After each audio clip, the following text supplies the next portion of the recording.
মামি তো মামুকে দিয়ে খবর পাঠাইছেন আসার জন্য, কি হয়েছে আপনার? মাথা ঘুরুনি মারছে। আপনি কি অসুস্থ? জি, আরে তো কি করতাম এখন? একটা বোতল খাবো। কি একটা বোতল। বোতল খাওয়াইতাম? জি, আপনিও বোতল খাবেন? আমি খাইছাম। খাইছেন? আর কেমন লাগে? ভালো লাগে। ভালো লাগে? তো মামিও বোতল খাইতে চাই, তাই না? শরীর না বা বেনে নামছে না। বোতল খাইলে ভালো হয়ে যাবে। শরীরে ভালো লাগবো।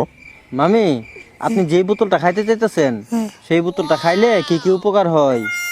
এই বোতল শরীর পালাতায় শরীর পালাতে? আর মাথা তাও একবারই দেখে না খাইলে ওইটা বোতল খাইলে তাওরাই ফিরে যান গা? না, বোতল না খাইলে তাও রাইতাম না।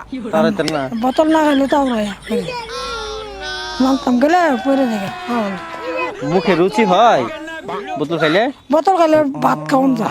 ভাত খান যা? মামি, আপনি সারাদিনে কয় কেজি চাউলের ভাত খেতে পারেন?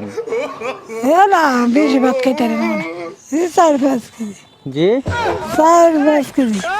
4-5 কেজি চাউলের ভাত খাইতে পারেন? বেশি খাইতে পারেন না? মামি 4 থেকে 5 কেজি চাউলের ভাত খাইতে পারে, তারপর রুচি নাই। তো এই বোতল খাওয়ানোর পর কেমন খাইতে পারবেন? বেশি বাক্কা পেটটা বেড়ে খাওয়ান যায়। একটা করে খাওয়ান যাবো?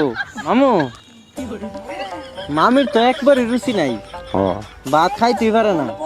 আপনার রুচি টুচি আছে? না, আপনার রুচি নাই? আগের মতন খাইতে পারি না। এক পাতে ভাত খাই উঠে গিয়া। আগের মতো খাইতে পারেন না? না, মামি, বোতল তো মামুর এনে খাওয়াবার দরকার, আপনি বোতল খাই কি করবেন? না, আমার লাগতো না। আপনার লাগতো না? না, এলা বুড়ে গেলে গা ঠান্ডা নাই, কিছু নাই। কেমনে ফিরে গেলে গা? ওই মাথা ঘুরে ঘুরে গা। মাথা ঘুরে ফিরে থাকা?